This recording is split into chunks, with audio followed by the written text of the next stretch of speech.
Morning, everyone.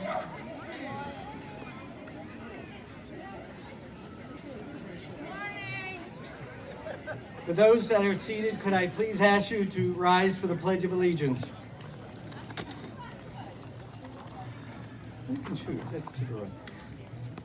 Before we start the pledge, I'd like to recognize, I believe, at age 99, our oldest World War II veteran that served in the South Pacific on an aircraft carrier, Maury Lohman.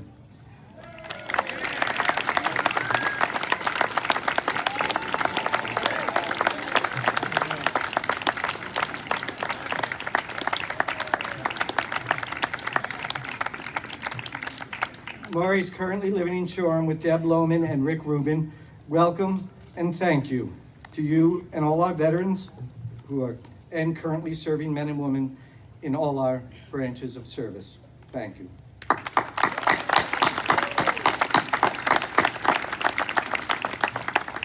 Now for our pledge.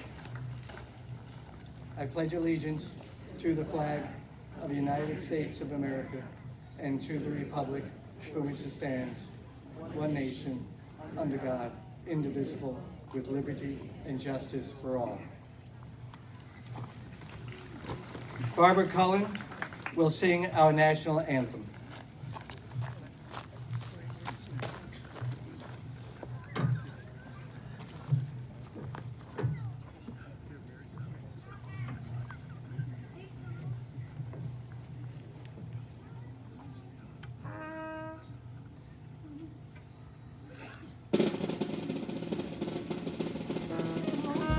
Say, can you see by the dawn's early light what so proudly we hailed at the twilight's last gleaming, whose broad stripes and bright stars through the perilous fight o'er the ramparts we watched were so gallantly streaming, and the rocket's red glow, the bombs bursting in air, gave proof through the night that our flag was still there. Oh, say does that star-spangled banner yet wave o'er the land of the free and the home of the brave?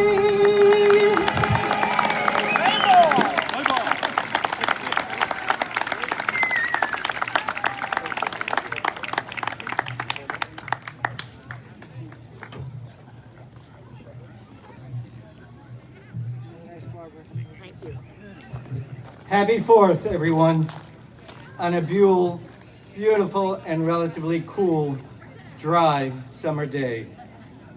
Please allow me to introduce my fellow trustees. Dr. Sherry Neff, Laura Bache, Marianne Coogan, and Ed Brickley.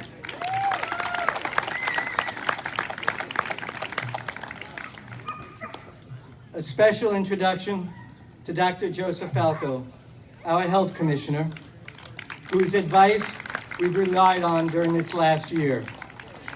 Though, in the spirit of full disclosure, Joe has relied on the expertise of Mimi Oberdorf, whose specialty is in public health. Thank you, Joe. Thank you, Mimi, and all our healthcare providers for your dedication and hard work during this pandemic. If you be a little patient, there's a few that we have to thank. Our village justice, David Desmond. Our clerk and treasurer, Laura Spillane. Recently on board with us, our deputy clerk and treasurer, Josephine Romano. Kathleen Donahue Spear, who's been being there when we needed her help during this transition year. Thank you very much, Kathy. And special guest, Suffolk County Legislator Sarah Anker. You'll be hearing from her in a few minutes. Thank you, Sarah. I'd also like to acknowledge our commissioners and board of committee members, many who are here today, who are make our community the beautiful and special place it is.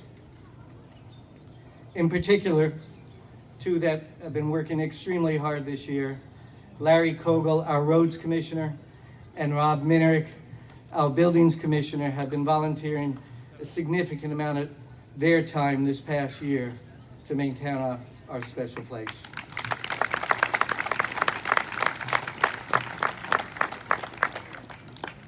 Eric Mancuso and Dan Brickley, who have carried on the tradition from Bunny Beatty of giving us a wonderful send-off to the start of the parade. Thank you, Dan. Thank you, Eric.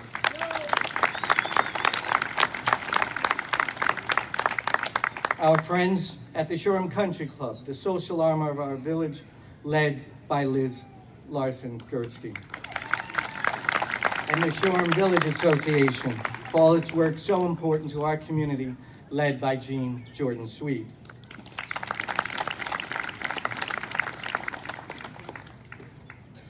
Gretchen, I want to thank you for putting together the band of Minutemen, Minute Ladies, in particular Lucy Vargas, Elise Vargas, Shane Hall, our flag holder, Oscar Lieber, Jaga Valencia, Xander Valencia, and Stephen Combs. Thank you very much.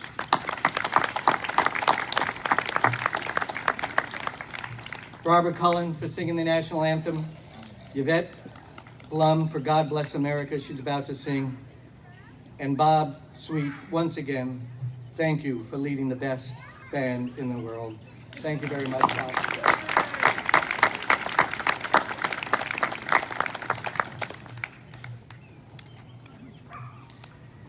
Today is the 245th anniversary of our Declaration of Independence. We celebrate that all men are created equal, that they are endowed by their Creator with certain unalienable rights, that among these are life, liberty, and the pursuit of happiness, that these united colonies are and a right ought to be free and independent states.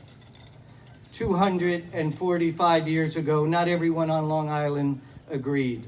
There were many loyalists to the crown, and there were many supporters of the Culper Spy Ring, formed by Benjamin Talmadge and George Washington. 245 years from then, we still don't all agree. What's important is that we agree on much more than we disagree. Larry Hathaway and Alex Friedman write in Barron's newspaper yesterday, the Declaration of Independence was and remains an aspirational statement. No woman, Native American, or people of color signed.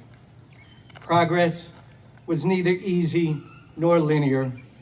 From John Adams' sedition laws, the Confederacy, the genocide of American Indians, the internment of Japanese Americans during World War II, to the storming of the Capitol this January 6th. The U.S. is replete with failure, shame, and worse. A more perfect union has, at times, been found wanting. Yet, America's accomplishments are a testament to the founders' faith in individual rights. American democracy informed and inspired liberal movements worldwide. U.S. military power ended tyranny in Europe and Japan. U.S. economic and financial assistance allowed the world to rebuild after 1945, unleashing the greatest global economic advance in human history.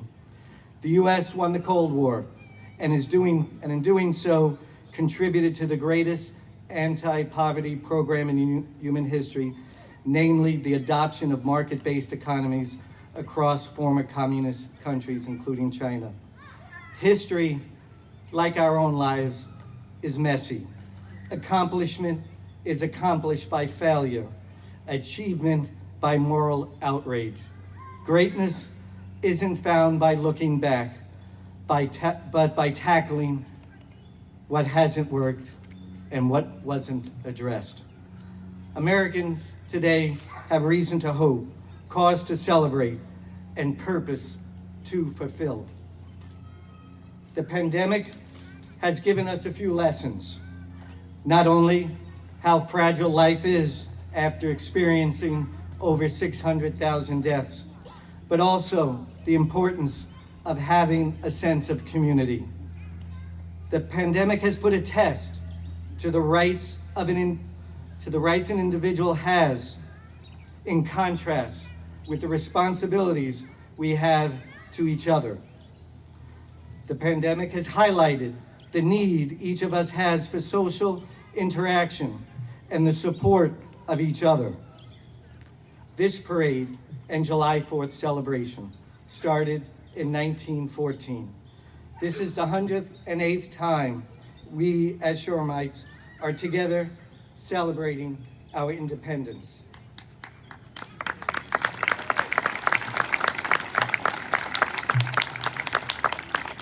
108 years of welcoming back old friends, getting together with our current neighbors, and importantly to me, our welcome to new families that have chosen to be part of our wonderful community that you have all made so special. I fondly remember your welcome to my family many years ago, and I thank you for that. You all can be proud, as I am, to call this beautiful village of Shoreham our home. Thank you.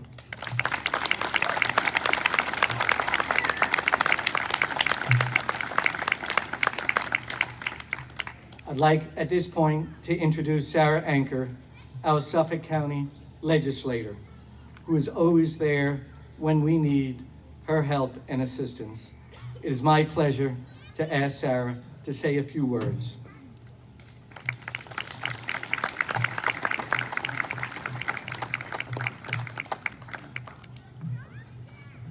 Well, it's always so nice to come here. It's like really coming home because I see everyone, every location in my district is part of my home. You know, I always tease that I'm an overprotective mom. Well, I'm an overprotective legislator because I really want to know what's going on. I want to be able to help.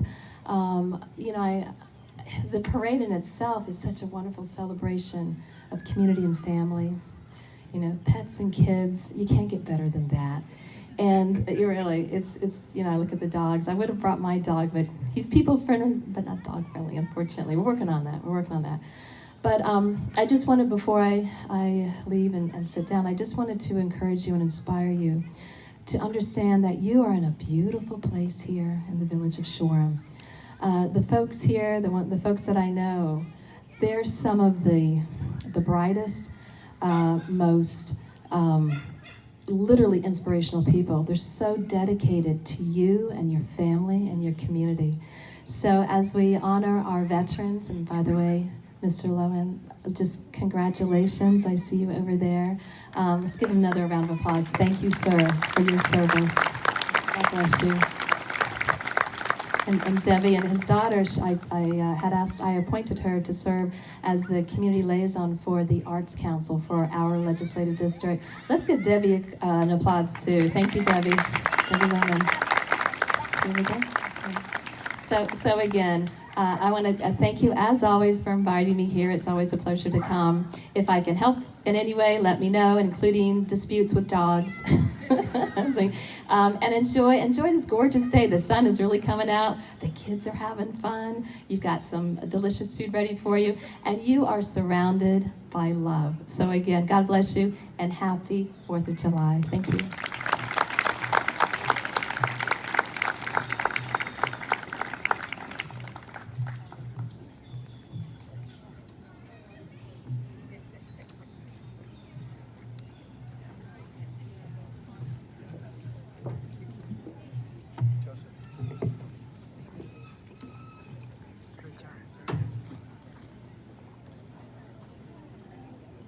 It's my pleasure to introduce Dr. Joe Falco, our Health Commissioner. The COVID-19 pandemic has no doubt set before us many challenges as individuals and as a village. It has put us in uncharted waters with no historical course to follow. But this village has been very blessed to have the expertise of our resident health commissioner, who has helped us navigate through the ever-changing rules and guidance and provide us with the best course of action for the health and safety of all our village residents.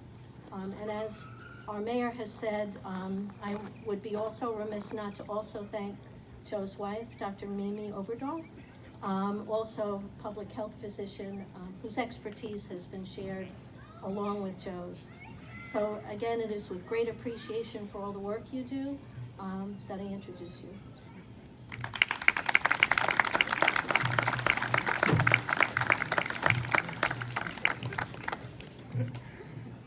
Thank you so much, Laura and Mayor. I really appreciate that.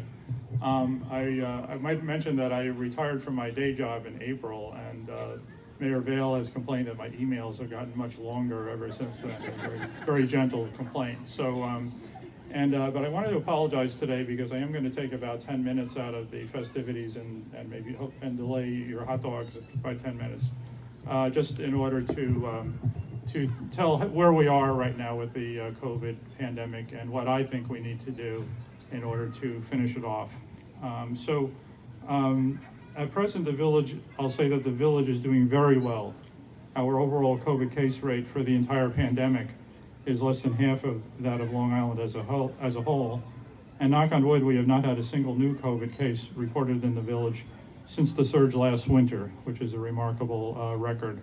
And most importantly, everyone who has had COVID in the village has survived. Thank goodness, thank goodness. So that's something to be happy about. So how did we achieve and sustain this low COVID rate? Firstly, it was the very difficult but wise decisions made by Mayor Vail and the Board of Trustees to close village facilities and cancel events when necessary, and to use caution in reopening these same facilities and events as the situation has improved. This was necessary so that we don't backslide and, God forbid, experience new cases and have to close things up again. That's something we definitely would not want to do. I also, since County Legislator Sarah Anker is here, I just wanted to acknowledge the help of County Health Commissioner Dr. Greg Piggott, whom I'm sure you know, Sarah, who's just terrific. And he's personally responded to my calls and emails whenever I had a question. He's really a terrific resource. And I should say that we're really blessed by an outstanding county health department and state health department, which have been very supportive. But especially in talking about how we achieved this low rate, this accomplishment was thanks to all of you doing the difficult but right things that you have done over the past year, staying home, not traveling, hand washing, social distancing, wearing a mask, washing hands, getting tested when indicated, quarantining if you were exposed to someone with COVID, and isolating if you were diagnosed with COVID to prevent spread to others. This was very considerate and correct for you to do. And now finally, in the past months, getting vaccinated and getting your children 12 and older vaccinated. All these sacrifices and actions have gotten us to this much better place compared to where we were a year ago, where we can now enjoy this wonderful celebration safely and resume many of the things we enjoyed before COVID. So a round of applause for our wonderful government and for all of you and everyone for all you've done to make this possible. Thank you so much. I really appreciate that. The COVID pandemic has been a true worldwide disaster, but the vaccines developed against COVID have been true miracles of modern science. Some of the best vaccines ever against any disease, with excellent safety profile and roughly a 90% efficacy in preventing infection and about almost 100% efficacy in preventing hospitalizations and deaths. This is remarkable, and that it works in all age categories and has been effective in preventing all of the variants that have been thrown at us so far from around the world. Myself and my fellow public health officials believe that the real key to stopping the pandemic is to get everybody vaccinated who can get vaccinated, who medically can get vaccinated. Some villagers have expressed some hesitancy about getting themselves vaccinated or getting their children 12 and up vaccinated. This is entirely understandable and not to make light of, given how new these vaccines are. Of course, they're new and we would have some concerns. So I'd just like to address some of the reasons people have expressed as to why they have deferred vaccination. Hopefully I can lessen some of these concerns and encourage those of you not yet vaccinated to get the vaccine or consent to your child 12 or older to get a vaccine. Reason one, these are brand new vaccines. Do we have enough experience to know about their serious or delayed side effects? My answer, although the vaccines are new, so many hundreds of millions of people have been vaccinated that we have very rapidly accumulated a lot of data and experience with the COVID vaccines. We know that the vast majority of persons vaccinated will experience only mild side effects, if any, such as sore arm, fatigue, headache, low-grade fever that usually lasts a day or two at most. Severe side effects are exceedingly rare. The most severe side effect observed, which you may have heard about, is serious blood clots after only the Johnson & Johnson vaccine, mainly in adult women, and unfortunately blamed for a few deaths.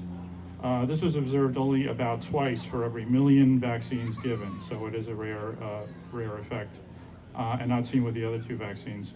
The next most serious side effect observed was that of heart inflammation called myocarditis or pericarditis that you may have recently heard about, observed with the Pfizer and Moderna vaccines, mainly in young men. This has been observed only about once in every 1 million persons vaccinated, and fortunately it usually responds to therapy and resolves in a short period of time. Now compare these adverse vaccine effects to the over 600,000 deaths in the US from infection with COVID virus itself, infection with the COVID virus, and the many severe and often lingering long-term health effects experienced by millions and millions of people who have survived infection. The benefits of the vaccine clearly far, far outweigh the risks. And note that our experience with all types of vaccines is that they do not produce long-delayed side effects months or years later. So this is not expected with the COVID vaccine and has not been observed to date. Reason two, I have a health condition that might cause me a problem if I were to get vaccinated. My answer, according to the COVID vaccines prescribing information that you can find online, the only medical reason to absolutely not be vaccinated would be an allergy to any of the vaccine ingredients. Or of course, if you had a severe reaction to the Pfizer or Moderna #1, you would certainly not want to get vaccine #2. So the overwhelming majority of people should be medically able to get the COVID vaccine. But of course, you should consult with your healthcare provider first if you have any concerns about an underlying medical condition you might have. And absolutely consult with your obstetrician if you are or may be pregnant or are trying to become pregnant as to the cost-benefit, risk-benefit of getting vaccinated while pregnant, and also what the timing of that vaccination should be. Reason three, I don't think it's worth getting my child 12 or older vaccinated, since children and young people usually do fine with COVID. Well, the answer is this is usually the case. COVID is generally milder in young people, but sadly, we have lost hundreds of children and thousands of young adults to COVID, and many others have been seriously sickened and required hospitalization. These age groups need to be protected too. If you're a young adult, I recommend you get vaccinated. If you're the parent of a child 12 or over, get them vaccinated with the Pfizer vaccine, which is the only one currently approved for this age category. Moderna may come soon. But it's been shown to be safe and very highly effective in this group, even more effective than in older adults. And if in the future the vaccine is also approved for younger children, you should also get your younger children vaccinated. Reason four, I don't personally need to get vaccinated. Enough other people will get vaccinated that will achieve herd immunity anyway without me having to go through the trouble or assume the risk, even if it's a small risk. Answer. Our previous experience with other very serious viral illnesses, and I'm thinking of smallpox, polio, and measles as examples, was that to crush these viruses and truly free ourselves of such serious diseases required universal vaccination. Everyone who could get vaccinated needed to get vaccinated to quash these viruses. We've actually been able to discontinue universal vaccination for smallpox because the worldwide vaccination has been so successful that it has completely eliminated smallpox from the world, and hopefully this will be the case for polio too. So in my opinion, universal vaccination will also be needed to eliminate COVID, considering how pervasive and contagious it is. That means we really all need to pitch in and get vaccinated and not count on others to carry the load. This is sure to fail. And my final reason, I'm getting towards the end, folks. The pandemic is winding down and almost over, so getting vaccinated at this point is no longer really necessary. Answer: no, this is not at all true in the United States or especially in the world as a whole. Last month, 10,000 of our fellow Americans died of COVID, and the rate of new cases in the U.S. actually went up by 10% last week, with a very contagious Delta variant sweeping across the country. 99.5% of deaths in the U.S., 99.5% are among people who were not vaccinated, who are unvaccinated. That means that about 9,950 of the 10,000 people who died of COVID last month were unvaccinated. Since the vaccine is nearly 100% effective in preventing death, nearly all of those 9,950 people would still be alive today if they'd only gotten vaccinated. What a shame to needlessly lose people who did not have to die if they had only been vaccinated. And so to conclude, now is the time to get ourselves vaccinated, especially with cases rising and the Delta variant sweeping the country. Time is not on the side of those who wait. And it's the patriotic thing to do on this 4th of July to think about, because when we protect ourselves, we're protecting our fellow Americans as well. And preventing infection and transmission of COVID through vaccination also prevents the emergence of yet new variants of COVID that are always spell trouble and are always a threat to us. And vaccination is a great value. How many things this amazing and valuable can you get for free? And you might even win a lottery ticket or get a beer in certain circumstances. Not bad, right? To schedule a vaccination, check with your pharmacy, your healthcare provider, or go to vaccines.gov, that's vaccines.gov, to find a nearby vaccination site, or go to the New York State Department of Health site at health.ny.gov, and click on the novel coronavirus tab to find vaccination sites, including state-run sites, which are excellent in my personal experience. Mimi and I both got our vaccinations through the state sites. And by the way, thanks for the kind words for Mimi, who's through the woods in our house here and hearing every word that you said nice about her, so I appreciate that.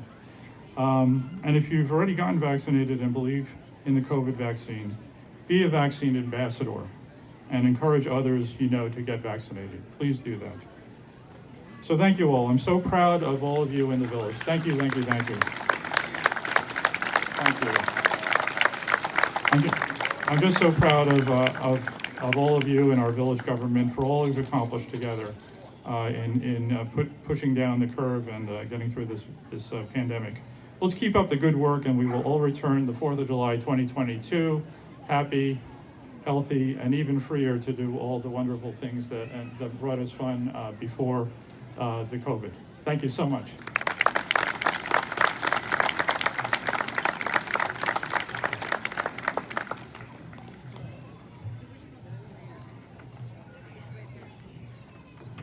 Ed?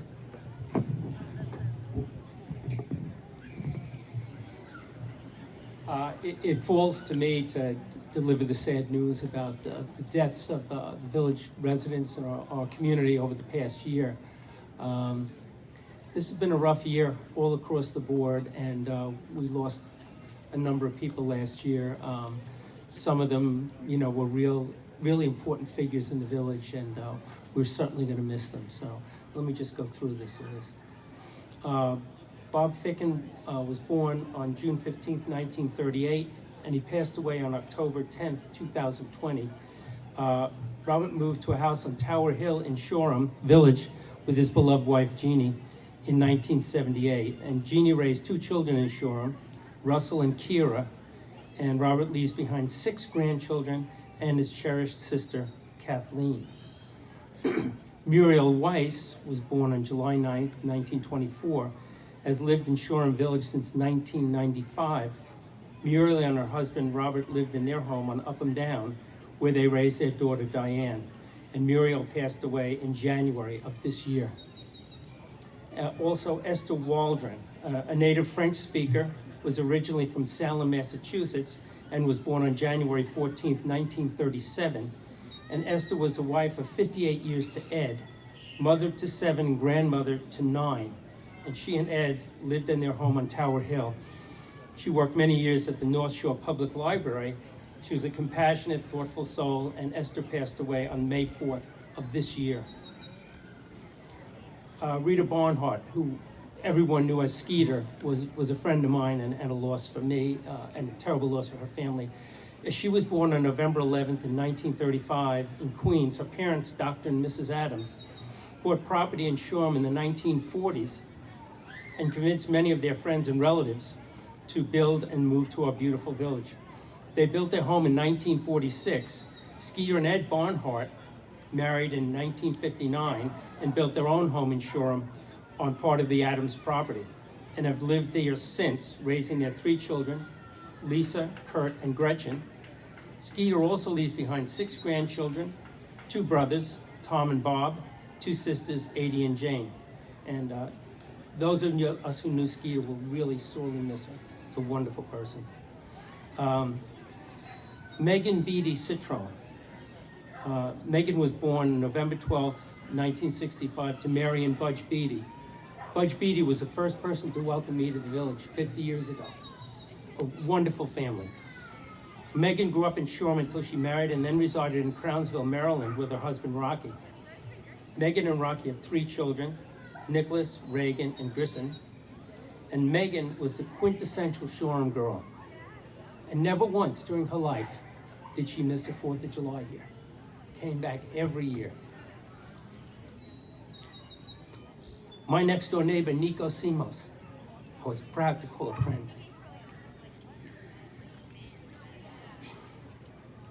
He was born on January 16th, 1958, in a Greek mountaintop village, Dros Oiopie, and I probably mispronounced it, but I tried. Nico came to the US alone at the age of 19 to pursue his education.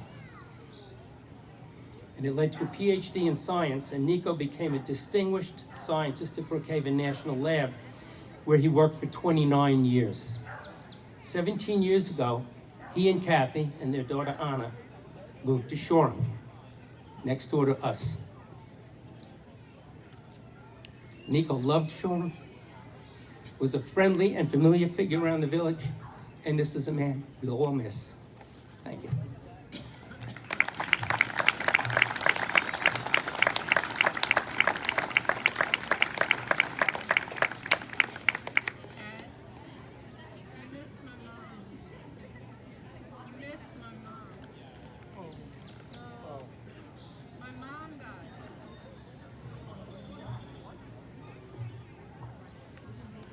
I was unaware of that. I'm terribly sorry. It's okay. Let me just...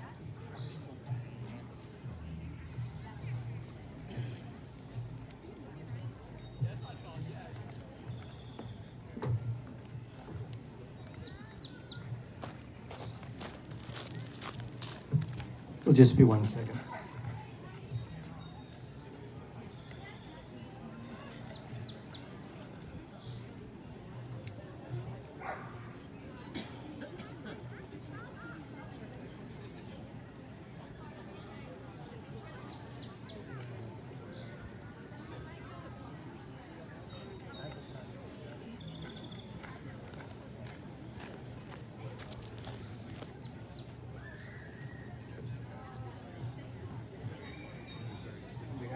We have some more bad news, which I was unaware of.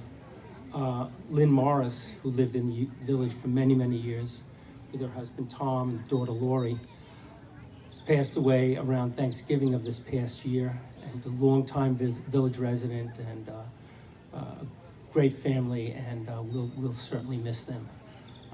And I apologize, I just was unaware. Thank you.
As I mentioned in the beginning, an important aspect of our community is welcoming new members.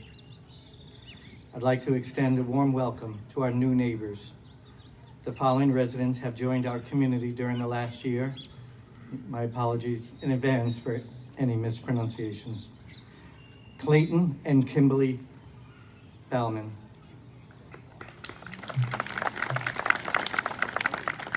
Kate Hall and Peter Bronius. Neil and Kristen Bialik. Melissa and Sean Hall. Blake and Alyssa Huff. Matthew and Andrea Stadler. Dale and Deanna Somerville. Filippo Toscano. Chris Mahoney and Alexa Wittenkind. Jacqueline Miley and Jacob Wilmuth. Chris and Michelle Wood, and Chris and Tali Zalman. 12 new families for this year, all welcome. Liz Larson-Gursky and Tom Spear, or maybe just Liz.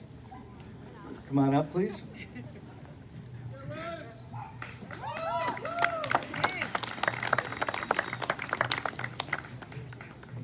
Hi everyone, happy 4th of July. First of all, I want to say thank you to all of the volunteers this morning who helped set up, and all the volunteers that are going to help serve the hot dogs and drinks, and then the volunteers that are going to help clean up. It's greatly appreciated, and it really does take a village here. Secondly, I am going to put my Shoreham Country Club hat on, and I just heard there are a lot of new residents, so we encourage you to join us. We have a lot of fun down here. We're planning a lot of events coming up, so please join in. And I also want to thank the new owners of the gazebo, Kim and Clayton and Emma and Sam, for carrying on the tradition of handing out the bunting yesterday. I think we had a record number of kids show up, even with the weather being as awful as it was. So thank you for keeping that tradition alive. And the kids this year did an outstanding job, as they always do. And thank you all for decorating your bikes, your wagons, and your pets. There are just a few that we want to mention. And when I call your name, if you could come up, and we have a little something for you. The first one is CJ Kaiser.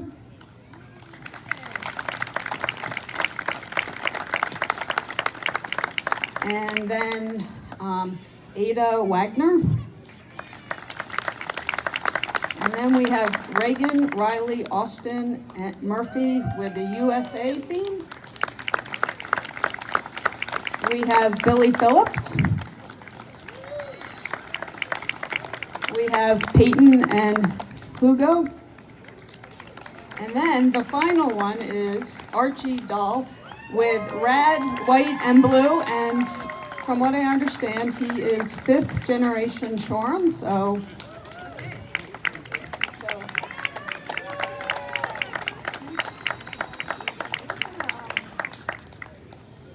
Just gonna give one to your group, okay? Yeah, thank you. And then we can't forget our four-legged friends. We have Bowie the dog. Good.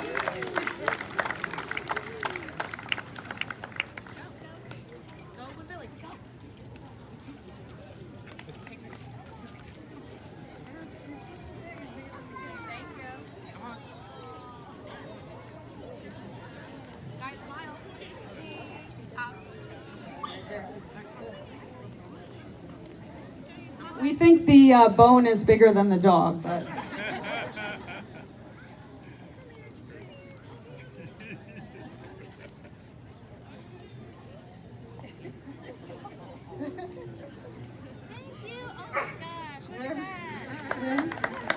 Okay, again, thank you to all the kids who participated. I mean, you really do make our parade festive and colorful, so thank you.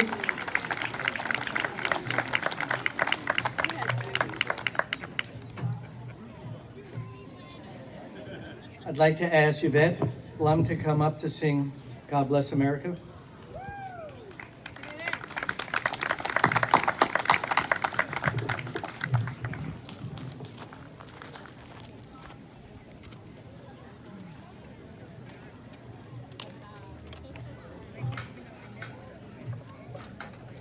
I'm thrilled this year to be accompanied by Greg Gulia. He's going to play for me, and that's really very, very special. So wait till he sets up. Okay.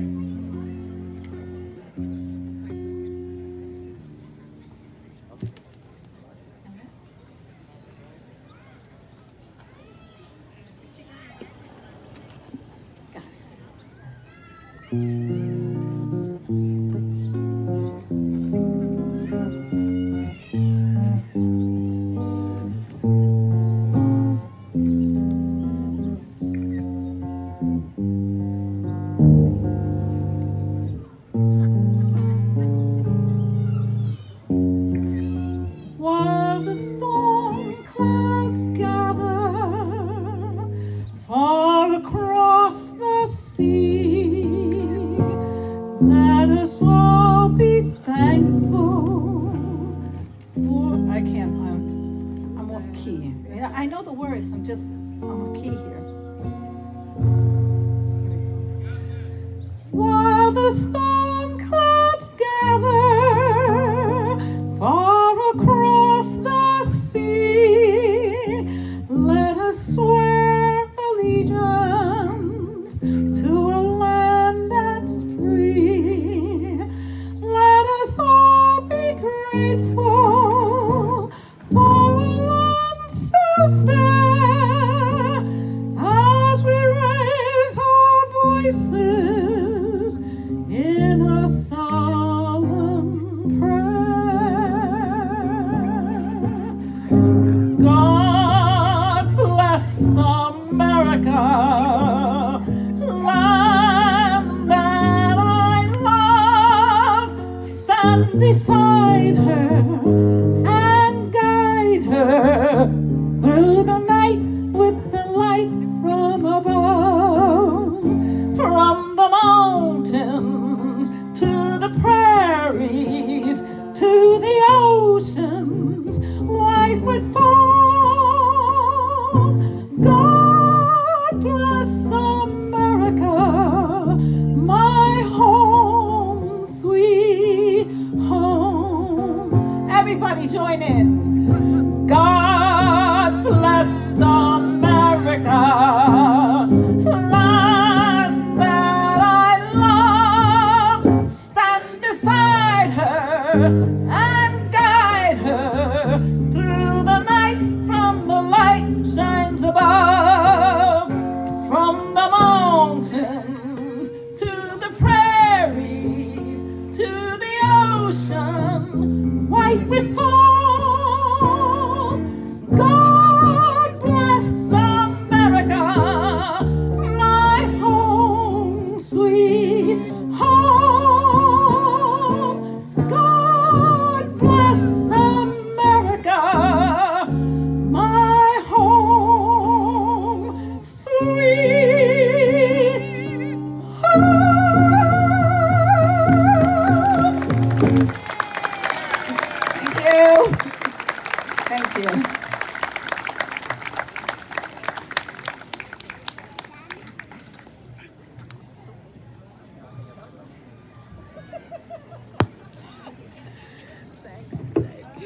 Thank you all. Please join us to welcome back old friends, chat with our neighbors, and meet new residents of Shoreham Village. Hot dogs, ice cream, and drinks are available in the east parking lot. To keep residents safely distanced, we have set up 10 tables for distribution of food and drinks. Please allow our more senior residents to be served first. The Junior Olympics start at 1 p.m. Single versus married residents softball game starts at 2. Before we end, just two quick shout outs to welcome one of our more senior residents, Nancy. Where's Nancy? Nancy Kurtz, glad that you can make it out on a beautiful day. And a shout out to Sally Larson. Sally, we miss you this 4th. Prayers for a full and speedy recovery. Hope to see you back home soon. Happy 4th, everyone. Welcome back, and glad to see everyone on this splendid, beautiful day. Happy 4th.